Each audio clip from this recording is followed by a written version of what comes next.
Murder on Christmas Eve, a Miss Marple mystery. Hi there, welcome back to Haunting Vales. Tonight's mystery unfolds on Christmas Eve. A night meant for warmth, forgiveness, and quiet joy. In the village of St. Mary Mead, lights glowed in every window. Carols drifted through the cold air. Families gathered close to the fire. But before the church bells could ring in Christmas morning, a body was discovered in the snow, untouched by footprints, as if death itself had arrived silently. The villagers spoke in hushed voices. Some blamed the cold. Others whispered of old grudges revived by the season. Miss Marple noticed something far more troubling. Smiles held too long. Gifts given with the wrong intention. And kindness that felt carefully rehearsed. Because Christmas, she knew, has a way of revealing what people try hardest to hide. Before we step into this chilling Christmas mystery, don't forget to subscribe for more haunting Miss Marple stories. Chapter 1, Christmas Eve. Christmas Eve arrived in the village of St. Alderley quietly, almost respectfully, as though the day itself understood the weight of expectation placed upon it. The sky hung low and pale, the color of old paper, and the cold settled deep into the ground rather than biting sharply at the skin. It was the sort of cold that lingered, patient and observant. Lights glimmered in cottage windows, wreaths hung neatly on doors, and the church bell marked the hours with calm authority. Everything suggested peace. Everything suggested certainty. Miss Jane Marple, seated by her front window, felt none of that certainty. Her knitting needles moved steadily, clicking together in a soft, even rhythm. The sound filled the small sitting room, blending with the faint ticking of the mantel clock.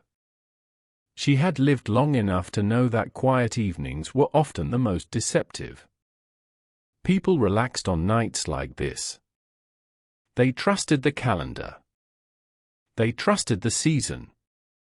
And when people trusted too much, they overlooked details that mattered. From her window, Miss Marple could see Hawthorne House across the lane. It stood slightly apart from the other homes, larger and older, with a presence that commanded attention without demanding it. Warm light spilled from nearly every window, reflecting softly off the frost-dusted hedges. Inside, the Morland family was gathering, just as they had every Christmas Eve for as long as anyone in St. Alderley could remember. Arthur Morland believed deeply in routine. He was a tall man still, despite his age, with a posture that suggested discipline rather than ease. Even now, nearing 80, Arthur Morland dressed carefully, spoke deliberately, and expected others to do the same. He had built his life around habits that reassured him. Breakfast at the same hour. Tea in the same cup. Christmas Eve dinner at precisely 7 o'clock, followed by carols in the drawing-room, and a short speech delivered from the head of the table. It never varied. Miss Marple had known men like Arthur Morland all her life. Men who believed that if everything stayed in its proper place, nothing truly bad could happen. The first car arrived just after 5:30. Miss Marple looked up from her knitting as headlights swept briefly across the frosted lane. Eleanor Blake stepped out, pulling her coat tightly around her. She paused for a moment before approaching the front door, as though gathering herself. Even from a distance, Miss Marple could sense her tension. Eleanor had returned to St. Alderley only weeks earlier, after many years away. She told people she had missed the village. Miss Marple suspected that what Eleanor truly missed was unfinished business. Not long after, Harold Finch appeared on foot, walking carefully along the path with a wrapped parcel tucked beneath his arm. Harold had once been Arthur Morland's business partner, back when the ironmongery was still thriving. Their partnership had ended poorly, though both men claimed, publicly at least, that the past was behind them. Miss Marple had noticed, however, that Harold's smile never quite reached his eyes when Arthur's name was mentioned. By 6 o'clock, the house was full. Voices drifted faintly through the air when the front door opened, laughter carried briefly on the cold before the door closed again. Miss Marple could imagine the scene with ease. The dining table set with Arthur's best china, polished until it shone. Candles placed at exact intervals. Mrs. Grant, the housekeeper, moving efficiently between kitchen and dining room, her steps quick and certain. Mrs. Grant took pride in her work. She took pride in doing things the proper way. Arthur Morland valued that in her. At 6:30, Reverend Collins arrived, his scarf pulled high around his neck, his breath visible in small clouds. Arthur himself opened the door, welcoming him warmly. The vicar's presence completed the gathering. Everything was as it should be. Miss Marple set her knitting aside and poured herself a cup of tea. She did not feel inclined to drink it immediately. Instead, she held the cup in both hands, warming her fingers, and continued to watch the softly glowing house across the lane. Inside Hawthorne House, dinner began on time. Arthur sat at the head of the table, carving knife in hand, his movements practiced and precise. He spoke with satisfaction about the quality of the meat, complimented Mrs. Grant on the vegetables, and asked after everyone's health with polite interest. Eleanor responded carefully, choosing her words as though each one mattered. Harold laughed at appropriate moments, though his laughter sounded a touch too loud. Reverend Collins smiled benignly, offering gentle remarks about the season and its meaning. When the meal ended, they moved into the drawing room for carols. The piano stood open, its polished surface reflecting the candlelight. Mrs. Grant sang with a clear, steady voice, and the others joined in, some with enthusiasm, others with polite restraint. Arthur stood near the fireplace, hands clasped behind his back, nodding along in approval. He liked the carols.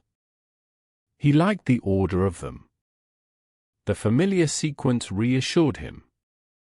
Miss Marple, watching from afar, noted the subtle movements through the windows.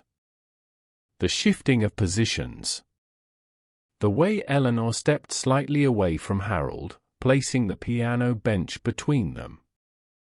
The way Arthur reached for the mantel clock, adjusting it by a minute, even though no one else would have noticed. At 9:15, Arthur called everyone back to the dining room. This was the moment he enjoyed most. His speech. He tapped his glass gently with a spoon and waited for silence. It came quickly. Arthur Morland commanded attention without raising his voice. He spoke of gratitude, of the value of family, of the importance of tradition, especially in uncertain times. His words were familiar, repeated in some form every year, but he delivered them with sincerity. For a moment, even Miss Marple felt a distant echo of warmth. Then Arthur paused. It was a small thing. A hesitation between words. Those closest to him noticed it only because it was unusual. Arthur never hesitated. He frowned slightly, as though distracted by a thought he could not quite grasp, then continued. The speech ended to polite applause. Arthur lifted his glass. He took a sip. The frown returned, deeper this time. He looked down at the glass, turning it slightly as though examining it. Eleanor asked if he was well. Arthur waved her concern aside, insisting it was nothing. "A chill," he said. "Just a chill." He sat back down. Minutes passed. Arthur's hand, resting on the table, began to tremble. His fingers flexed once, twice, as though testing their strength. Then the glass slipped from his grasp and shattered on the floor, the sound sharp and startling in the quiet room. For a heartbeat, no one moved. Eleanor was the first to reach him, calling his name sharply, her voice cutting through the stillness. Harold stood abruptly, his chair scraping loudly against the floor. Reverend Collins murmured a prayer that faltered halfway through. Mrs. Grant hovered near the doorway, one hand pressed to her mouth, her face pale beneath the lamplight. Arthur Morland did not respond. By the time the doctor arrived, summoned in haste, there was nothing to be done. Arthur Morland was dead. The news spread quickly, even before the church bell began its slow, solemn tolling. Miss Marple heard it from her chair, the sound drifting through the cold night air. She set her tea aside, untouched, and closed her eyes briefly. Christmas Eve, she thought, had a way of revealing truths people preferred to keep hidden. Snow began to fall not long after, light at first, then steadier, covering the lane and softening the edges of the world. Miss Marple watched as figures moved within Hawthorne House, shadows passing behind curtains. There was shock, of course. There was grief. But there were other expressions too, fleeting and unguarded. Tension released. Fear sharpened. And something else. Anticipation. Miss Marple rose at last and returned to her knitting, though her hands had slowed. A death on Christmas Eve was never simple. She had learned that lesson long ago. And as the snow continued to fall, she felt certain of one thing. Before Christmas Day was over, the quiet village of St. Alderley would reveal far more than it intended to. Chapter 2: The Shadows of Christmas Eve. Christmas morning broke over St. Alderley in complete silence. Snow lay thick across the village, smoothing paths, muffling sound, and disguising the sharp outlines of houses and hedges. The world appeared calm, almost gentle, as though the night had erased everything that came before it. Only the slow tolling of the church bell reminded anyone that this was not an ordinary Christmas. Miss Jane Marple stepped carefully along the lane toward Hawthorne House, her boots leaving neat impressions in the fresh snow. She carried herself with quiet purpose, her gloved hands folded neatly around her handbag. Experience had taught her that the hours immediately following a sudden death were the most revealing. People had not yet adjusted their masks. Words slipped more easily. Reactions were less controlled. Hawthorne House stood stark and imposing against the white landscape. The cheerful glow of the previous evening was gone, replaced by a flat winter light that revealed every line and shadow. Inside, the air felt heavy, burdened by the scent of extinguished candles, pine branches, and something colder that had nothing to do with the weather. Superintendent Harris stood near the fireplace, warming his hands, while Sergeant Lee made careful notes at the dining table. They greeted Miss Marple with polite respect. Though neither man would have said so aloud, both had learned to value her presence in difficult matters. Arthur Morland lay in the dining room, covered neatly with a cloth. The table had been cleared, leaving only the broken remains of the glass on the floor, carefully preserved. Miss Marple paused at the doorway, taking in the scene without stepping forward. She observed the position of the chair, the distance to the sideboard, the placement of the other glasses. Such details, she knew, often spoke more clearly than witnesses.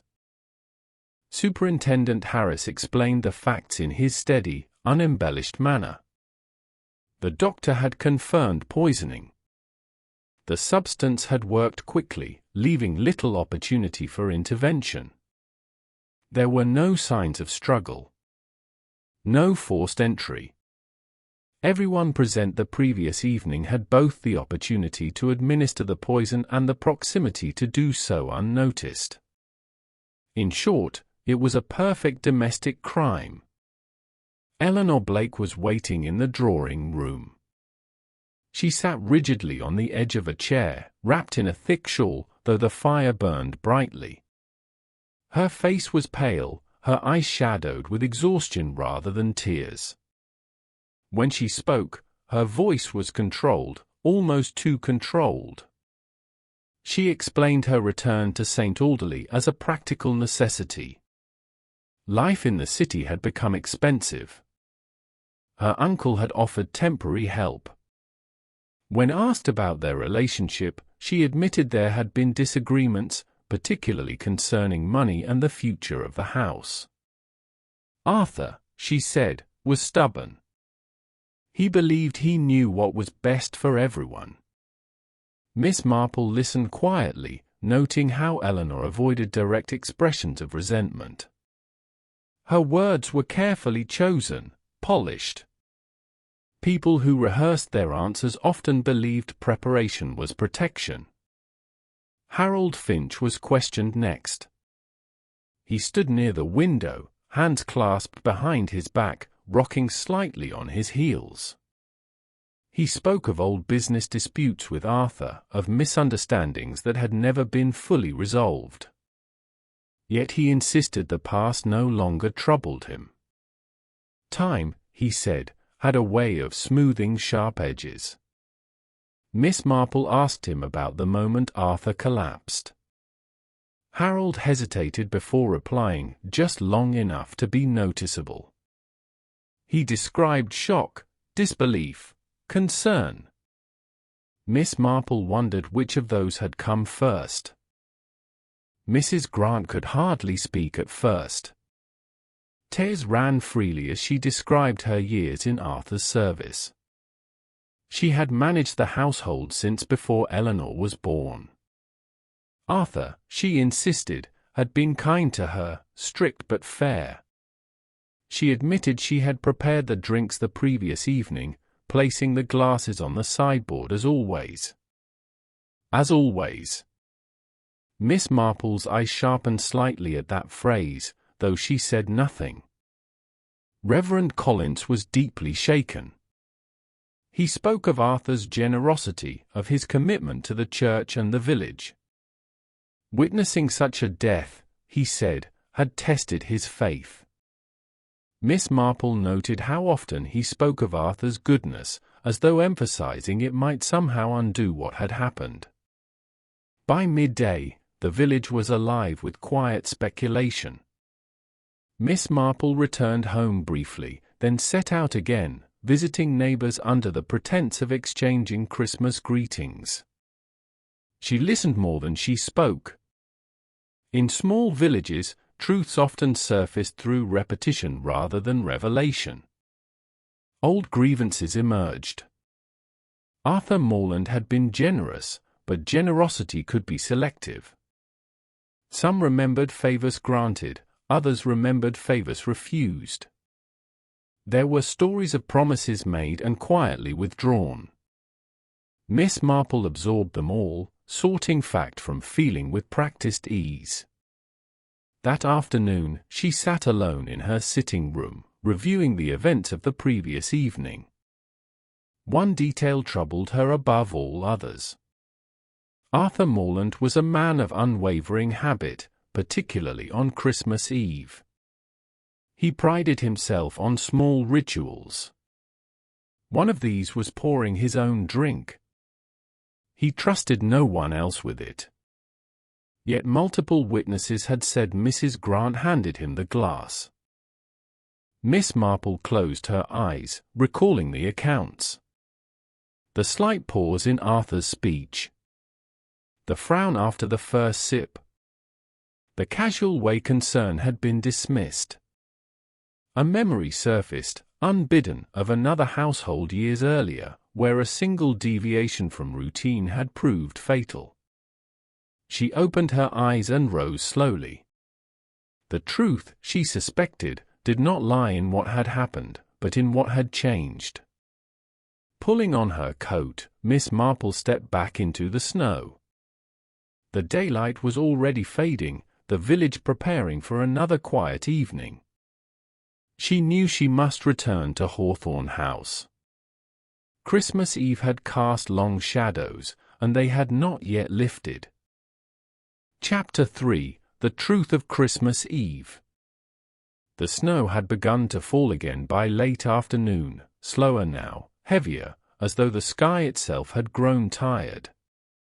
Miss Jane Marple arrived at Hawthorne House just as the lamps were being lit, their soft glow pushing back the early darkness. The house felt different than it had that morning. Taut. Expectant. People knew, even if they did not yet understand, that the end was near. Superintendent Harris looked up as Miss Marple entered. He had learned, through experience, to recognize that particular calm in her manner. It usually meant that her thoughts had reached their destination. "If you don't mind," Miss Marple said gently, "I believe it would be best if we were all together." Reluctantly, they gathered in the drawing room. Eleanor Blake sat stiffly near the fireplace. Harold Finch chose a chair close to the window. Mrs. Grant stood near the doorway, her hands clasped tightly in her apron. Reverend Collins remained standing, head slightly bowed, as though bracing himself. Miss Marple remained standing as well. She did not raise her voice. She never needed to. Arthur Morland, she began, was a man who believed deeply in habit.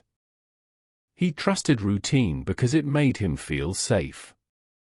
When something went wrong, it was because that routine had been altered. She paused, allowing the words to settle. On Christmas Eve, Arthur always poured his own drink. Every year. Without exception. Yet this year, we are told, Mrs. Grant handed him his glass. Mrs. Grant's breath caught. "He asked me to," she said quickly. "He said it would save time." Miss Marple nodded kindly. "That is what you told us." "But it is not true." Mrs. Grant swayed slightly. Harold shifted in his seat. Eleanor did not move at all. Arthur Morland did not change his habits lightly, Miss Marple continued. And if he had, someone would have remembered him remarking upon it. Someone would have noticed. Instead, what we have is a single explanation repeated very carefully. Mrs. Grant's eyes filled with tears. "I didn't mean any harm," she said brokenly. "I only did what I was told." Miss Marple turned toward her at once. "Yes. I believe you." The room seemed to draw in a collective breath. "The poison," Miss Marple said, "was not placed into the bottle, nor into the jug. If it had been, more than one person would have been affected. It was placed into a single glass. Arthur's glass." She walked slowly toward the sideboard. "The question, then, is simple. Who knew which glass Arthur would take?" Her gaze moved deliberately around the room before coming to rest on Eleanor Blake. Eleanor's lips parted slightly, though no sound emerged. "You returned to St. Alderley weeks ago," Miss Marple said. "You observed your uncle closely. You knew his habits. You knew where he Saturday. You knew which glass he preferred. And most importantly, you knew that on Christmas Eve, everyone would be watching him speak, not watching the table. Eleanor stood abruptly. That's not true. Miss Marple did not raise her voice. Arthur mentioned changing his will during his speech. He never finished that sentence. But he had spoken to you earlier that week, had he not? He told you that Hawthorne House would not be yours. That the money you expected would go elsewhere. Eleanor's composure cracked. He was unfair, she said sharply. I gave up everything to come back here. You believed you were entitled, Miss Marple said softly.